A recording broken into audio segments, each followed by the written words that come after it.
केंद्रीय गृह मंत्री अमित शाह आज नई दिल्ली में जम्मू कश्मीर की सुरक्षा स्थिति को लेकर एक उच्च स्तरीय बैठक करेंगे। इसमें घाटी में सुरक्षा बलों की तैनाती और आगामी योजनाओं पर चर्चा की जाएगी ताकि शांति व्यवस्था बनी रहे। केंद्र सरकार के कर्मचारियों के लिए 8वें वेतन आयोग को लेकर चर्चा तेज हो गई है।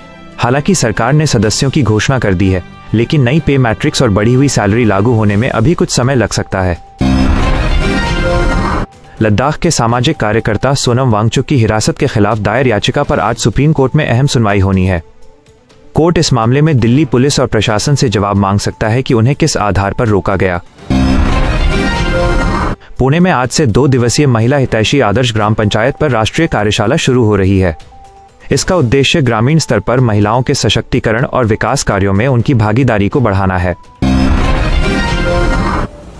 देश के उत्तरी राज्यों में बढ़ती ठंड और कोहरे को देखते हुए उत्तर प्रदेश, दिल्ली और हरियाणा की सरकारों ने स्कूलों की छुट्टियों को आगे बढ़ा दिया है। बच्चों की सुरक्षा के मद्देनजर यह निर्णय लिया गया है। महाराष्ट्र सरकार ने पूर्व अग्निवीरों के पुनर्वास और उन्हें सरकारी नौकरियों में प्राथमिकता देने के लिए एक विशेष अध्ययन समूह का गठन किया है। यह समूह अग्निवीरों के भविष्य को सुरक्षित करने के सुझाव देगा। तेलंगाना विधानमंडल के दोनों सदनों का सत्र 5 दिनों की कार्यवाही के बाद अनिश्चितकाल के लिए स्थगित कर दिया गया है। सत्र के दौरान राज्य के विकास और बजट से जुड़े कई महत्वपूर्ण बिल पारित किए गए। आंध्र प्रदेश के गुंटूर में आज सारस 2026 ग्रामीण प्रदर्शनी का उद्घाटन हो रहा है। केंद्रीय मंत्री डॉक्टर चंद्रशेखर पेम्मासानी इसका शुभारंभ करेंगे, जिसमें स्वयं सहायता समूहों के उत्पादों को राष्ट्रीय मंच दिया जाएगा। जवाहरलाल नेहरू विश्वविद्यालय जेएनयू में कथित देश विरोधी नारेबाजी के खिलाफ आज एबीवीपी के कार्यकर्ताओं ने प्रदर्शन किया। छात्रों ने कैंपस में अराजक तत्वों का पुतला दहन किया और प्रशासन से सख्त कार्रवाई की मांग की।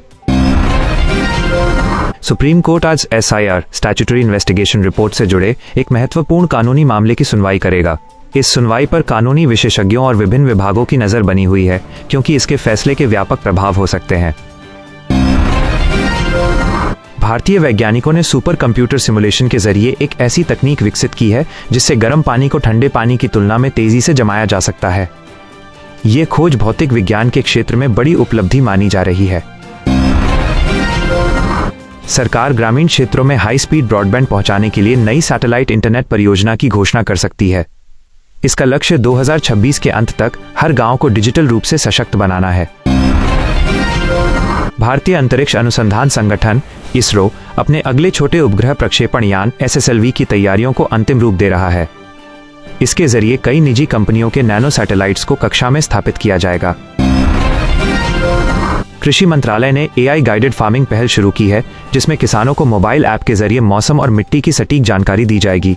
ये तकनीक फसल की पैदावार बढ़ाने में मदद करेगी।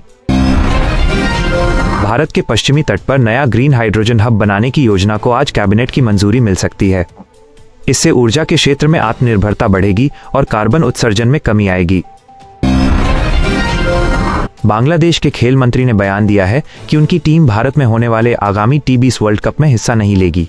इस बयान के बाद क्रिकेट जगत में सुरक्षा और कूटनीतिक चर्चाएं तेज हो गई हैं। भारत और न्यूजीलैंड के बीच होने वाली क्रिकेट सीरीज के लिए टीम में जैकब डफी को शामिल किया गया है, जबकि मिचेल सेंटनर टीम की कमान संभालेंगे।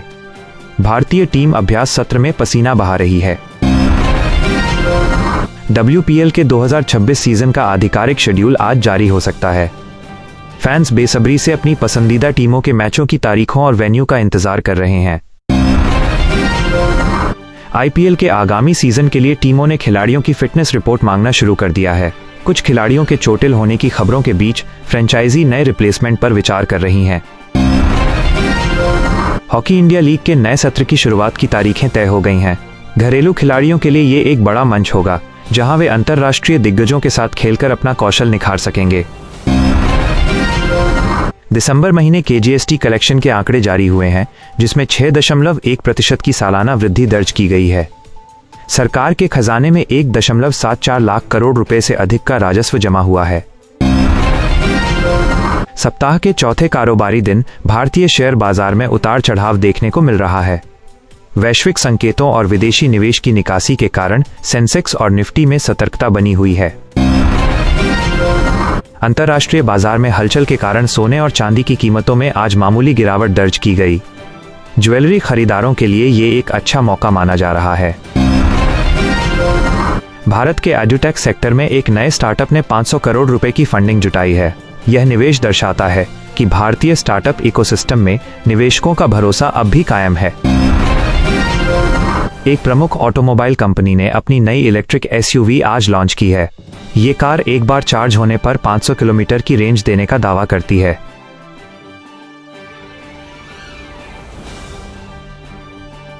Bar council of India BCI ने ऑल इंडिया बार एग्जामिनेशन AIBE 20 का परिणाम घोषित कर दिया है। इस परीक्षा में कुल 1,74,386 उम्मीदवार सफल हुए हैं, जो अब वकालत कर सकेंगे।